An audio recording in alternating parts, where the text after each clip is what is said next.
आज हम unit second के बारे में डिस्कशन करेंगे इंडियन इंश्योरेंस एक्ट के। तो हम पहले आपको ये बता दें कि हम इंश्योरेंस में किन किन एक्ट का हम लोग पढ़ते हैं। तो पहला जो एक्ट पढ़ते हैं इंश्योरेंस एक्ट 1938, बीमा अधिनियम 1938। फिर हम पढ़ते हैं जीवन बीमा निगम अधिनियम 1956, लाइफ इंश्योरेंस कॉरपोरेशन एक्ट 1956। और इसमें इंश्योरेंस में फिर पढ़ते हैं मैरीन इंश्योरेंस एक्ट 1963, समुद्री बीमा अधिनियम 1963। फिर पढ़ेंगे हम लोग general insurance business nationalisation act 1972, साधारण बीमा व्यवसाय राष्ट्रीयकरण अधिनियम 1972। और इसके बाद इसमें हम पढ़ेंगे IRDA IREDA act 1999, IRDA act 1999। तो हमने पहले यूनिट में इंट्रोडक्शन वगैरह पढ़ा था। सेकंड यूनिट में हमारा है लाइफ इंश्योरेंस। तो हम लाइफ इंश्योरेंस में पहले हम आपको इसमें बताएंगे प्रोसीजर ऑफ लाइफ इंश्योरेंस, जीवन बीमा करने की विधि।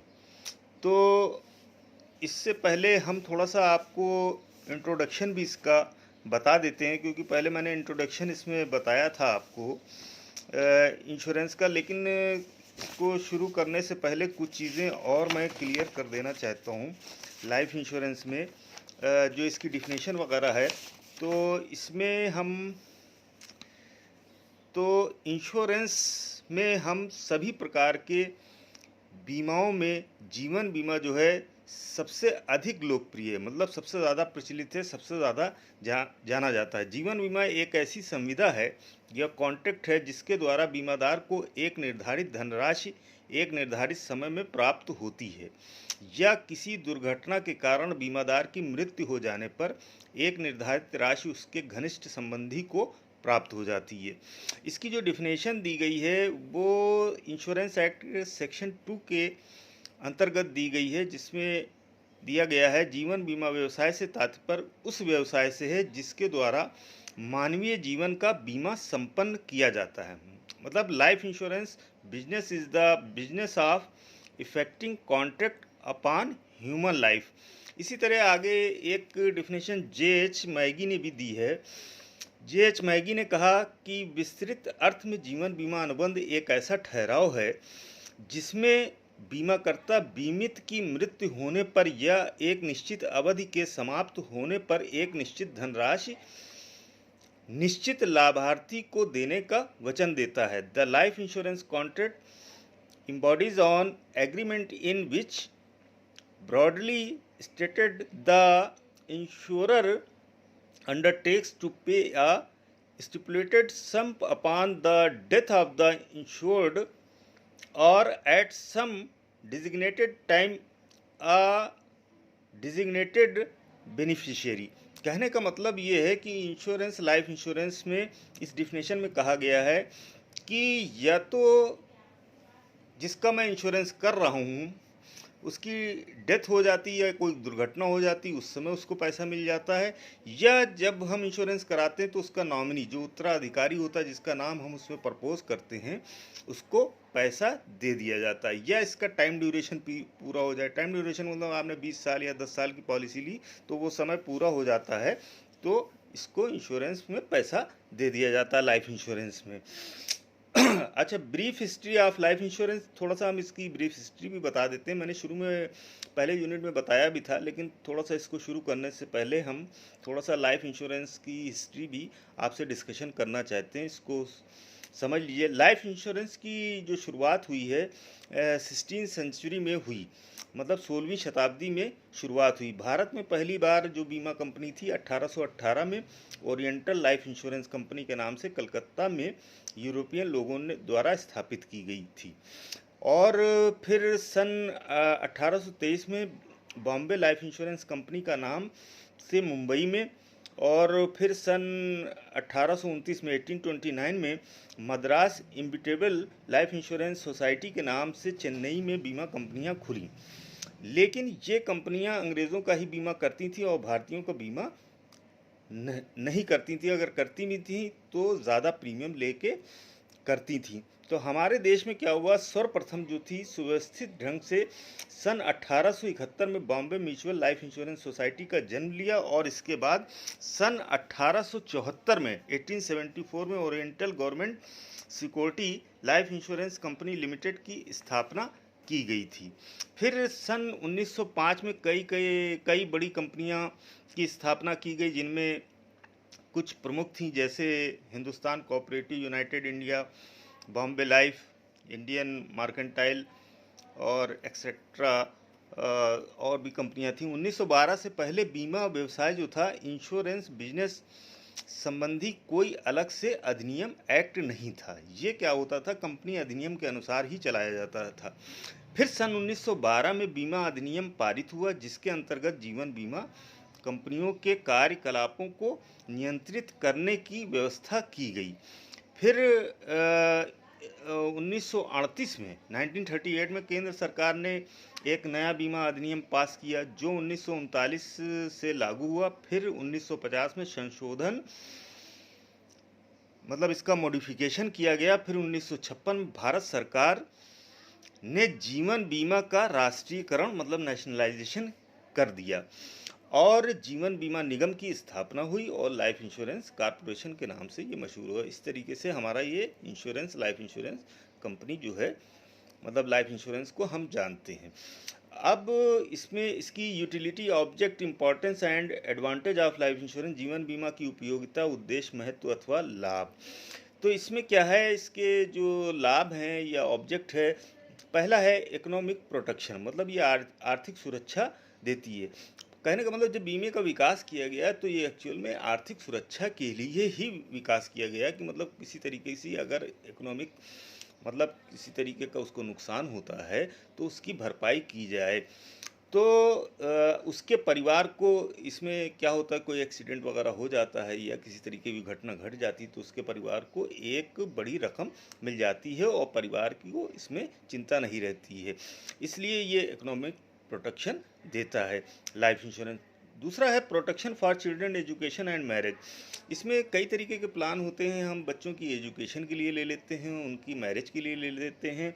तो उनका जब समय पूरा हो जाता है या उनका शादी का टाइम आता है, या हायर एजुकेशन में बहुत से लोग डॉक्टरी वगैरह कराते हैं, इंजीनियरिंग वगैरह कराते हैं, उस समय ज़्यादा पैसे की ज़रूरत होती है, तो हम उस हिसाब से इसकी एजुकेशन पॉलिसी ले लेते हैं या मैरिज पॉलिसी ले लेते हैं, और वो मतलब 15-20 साल के बाद जब हमें ज़रूरत पड़ती है तो उस समय मैच्योर हो जाती है, और एक हैंडसम अमाउंट मिल जाती है, जिससे जो है हम इन सब चीज़ों का हम पूर्ति कर सकते हैं, उनकी पढ़ाई करा सकते हैं, उनकी विवाह कर सकते हैं, उनकी शादी कर सकते हैं, उनकी मैरिज कर सकते हैं। फिर नेक्स्ट है possibility of high living standard. जाहिर सी बात है कि एक आदमी के घर में 1 लाख रुपया आ रही है, सैलरी 50,000 रुपया आ रही है, अचानक घटना हो जाए तो उसका लिविंग स्टैंडर्ड गिर जाता है। तो इंश्योरेंस के माध्यम से उसे जब हैंडसम अमाउंट मिल जाती है तो जाहिर सी बात है उसका स्टैंडर्ड ऑफ लिविंग वैसे ही बरकरार रहता है, वैसे ही का वैसा बना रहता है। प्रोटेक्शन फॉर ओल्ड एज, वृद्धावस्था में भविष्य की सुरक्षा। इसमें देखा गया कि एक सर्वे किया गया था कि 100 लोगों को लिया गया, जिसमें ये देखा कि 100 लोगों में 5 व्यक्तियों की तो डेथ हो जाती है। 65 साल की आयु की एवरेज मानी गई, मतलब 65 साल की आयु पहुँचते पहुँचते 5 व्यक्तियों की डेथ हो जाती है, और उसमें बचे कितने, 5 घटा दिए तो 95 हमारे पास पर्सन बचे, 95 व्यक्ति। जिसमें 95 में देखा कि 12 जो व्यक्ति हैं, जब उसमें सर्वे किया गया कि 12 व्यक्ति तो अपना खा कमा सकते हैं, मतलब उनका मतलब जो ज़रिया है, उनके हाथ पैरों में जान भी रहती है, उतना कमज़ोर वीकनेस नहीं होते। लेकिन ये देखा गया कि 12 व्यक्तियों के बाद जब 65 वर्ष की आयु पर पहुँचे बाकी लोग, तो बचे कितने, 5 वो निकल गए, 12 वो निकल गए, 95 बचे। 95 में से 12 घटा दिए तो हमारे पास 83 बचे। 83 लोगों के पास ये दूसरों पर मैंने देखा गया कि डिपेंडेंट रहते हैं। अब जाहिर सी बात है, दूसरों पर जब डिपेंडेंट रहते हैं तो वो अपने बच्चों पर डिपेंडेंट हैं या किसी पे भी डिपेंडेंट, तो उतना वो ख्याल नहीं करते। इसलिए ये जो 83 व्यक्ति जो हैं 65 साल की आयु के बाद, उनको जब ये इंश्योरेंस करा लेते हैं तो जाहिर सी बात है वो किसी पे डिपेंडेंट नहीं रहते हैं, और उनको एक हैंडसम अमाउंट मिल जाती है, जिससे उनका वृद्धावस्था जो होती है, मतलब ओल्ड एज में भी उन्हें प्रोटेक्शन मिल जाता है। रिबेट फ्रॉम इनकम टैक्स तो जो नौकरी पेशा लोग हैं या नौकरी करते हैं, जॉब करते हैं, तो उनको 80C के अंतर्गत इसमें छूट भी मिल जाती है। ये छूट घटती बढ़ती रहती है, कभी 1.5 लाख हो जाती है, इस समय शायद 1.5 लाख रुपये चल रही है। तो इसी तरीके से जो छूट है 80C के अंतर्गत, ये इनकम टैक्स में छूट भी मिलती है। पहले 1 लाख थी, फिर बढ़ के 1.5 लाख हो गई। अब देखिए बजट में ये सब आता रहता है, तो ये घटती बढ़ती रहती है, ये फिक्स नहीं रहती है छूट। तो इस तरह इनकम टैक्स में भी हमें रिबेट मिलती है। लोन फैसिलिटी, ऋण लेने की सुविधा, क्योंकि जब हमें पास डॉक्यूमेंट्स होता है जिसको हम रसीद या बॉन्ड कहते हैं, वो मिलता है, तो उसको हम कहीं पे भी रख करके किसी बैंक वगैरह में हम इसका लोन भी ले लेते हैं। डेवलपमेंट ऑफ नेशन, मतलब डेवलपमेंट ऑफ नेशन मतलब देश का विकास कैसे होता है। अब आपको ये मालूम होना चाहिए कि अपनी कुल आय का जो ये इंश्योरेंस कंपनियां होती हैं 75.5% से अधिक भाग सहकारी प्रतिभूतियां जो गवर्नमेंट सिक्योरिटीज़ होती हैं उसमें वे इन्वेस्ट करती हैं, जिससे सरकार के पास बहुत पैसा आ जाता है और उससे देश के डेवलपमेंट में ये लगा लेते हैं। प्रोटेक्शन ऑफ मनी, धन की सुरक्षा, इससे मतलब धन की सुरक्षा यूँ होती है कि बाई चांस किसी तरीके की अगर कुर्की वगैरह होती है, तो कुर्की में क्या होता है कि ये पेपर जो होते हैं, इंश्योरेंस जो पॉलिसी के पेपर होते हैं, इनको कुर्क नहीं किया जाता है, इसलिए आपका ये धन भी सुरक्षित रहता है। अब हम बात करते हैं कि इंश्योरेंस में जो है ये किन सिद्धांतों पर टिका हुआ है। तो इंश्योरेंस में 2 सिद्धांत इसमें मेन हैं। एक तो अटमोस्ट गुड फेथ और दूसरा जो सिद्धांत है इसका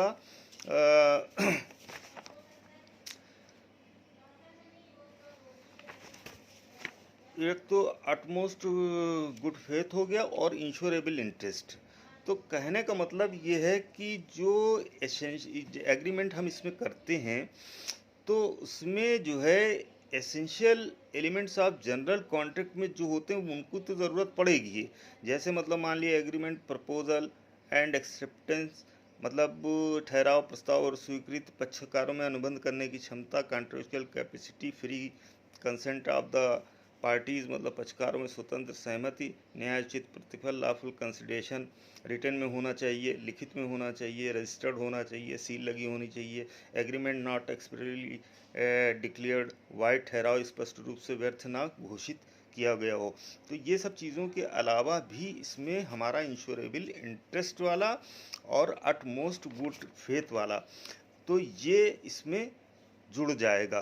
कहने का मतलब जो इसके 2 एलिमेंट हैं इसमें ये 2 एलिमेंट बहुत ही इम्पॉर्टेंट है life insurance. Utmost good faith मतलब आपको मैं पहले भी बता चुका हूँ कि दोनों पक्षकारों में मूल बातों को बता देना चाहिए और किसी प्रकार की बात को छुपाना नहीं चाहिए। इंश्योरेबल इंटरेस्ट मतलब किसी वस्तु के रहने से उसको लाभ हो, ना रहने से उसको नुकसान हो, तो इसलिए उसका इंश्योरेबल इंटरेस्ट भी उसमें होना चाहिए। अगर ये दोनों मतलब एलिमेंट नहीं हैं तो फिर लाइफ इंश्योरेंस नहीं हो सकता है और उसका जीवन बीमा नहीं होगा और उसको किसी भी तरीके का आपको पैसा नहीं मिलेगा पॉलिसी का। तो ये बात हो गई आपकी इसकी इंश्योरेंस की मतलब जो है इनमें कौन कौन से एलिमेंट होने चाहिए। अब दूसरी बात जो है इसमें ये है कि nature and character of life insurance. Nature and character of life insurance में मसला ये है, इसमें कुछ पॉइंट दिए हैं कि इसका नेचर क्या है, इसका कैरेक्टरिस्टिक्स क्या है, इसकी विशेषताएं क्या हैं और इसकी प्रकृति क्या है। तो इसमें मतलब इसके पॉइंट हैं कि ये जोखिम से सुरक्षा देता है, device of protection against risk, मतलब बीमा मालूम है ये है कि आपको आर्थिक हानि के विरुद्ध ये सुरक्षा प्रदान करता है। जोखिम बांटने की विधि है, डिवाइस ऑफ स्प्रेडिंग रिस्क, जोखिम को आपस में ये बांट लिया जाता है। अन्य व्यक्तियों द्वारा जो कोष बनाया गया होता है उसको हम प्रीमियम कहते हैं, उससे हम दूसरे की क्षतिपूर्ति कर लेते हैं। जोखिम का स्थानांतरण करने की विधि, मतलब डिवाइस ऑफ ट्रांसफरिंग रिस्क, मतलब बीमा कंपनियों द्वारा जो बनाया गया संगठन होता है जो उसमें रिस्क को ट्रांसफ़र कर देता है। फिर नेक्स्ट पॉइंट आता है हानियों को निश्चित करने के लिए डिवाइस ऑफ फिक्स्ड लॉसेस। मतलब जो ये इंश्योरेंस होता है, अज्ञात हानि होती है जिसको हम जानते नहीं, जिसकी अनसर्टेनिटी होती है, उसका ये पहले से ही अनुमान लगा लेता है और अनुमान लगा के ही उसका प्रीमियम पहले से ही डिसाइड कर लिया जाता है। ये एक सहकारी व्यवस्था मतलब कोऑपरेटिव डिवाइस है, जैसा आपको मालूम होना चाहिए कि एक सब के लिए और सब एक के लिए। सभी बीमित व्यक्ति मिलकर जो प्रीमियम देते हैं, जिन व्यक्तियों को हानि होती है उनके लॉस को पूरा करते हैं। इसलिए ये एक नारा भी दिया गया है, एक सबके लिए और सब एक के लिए।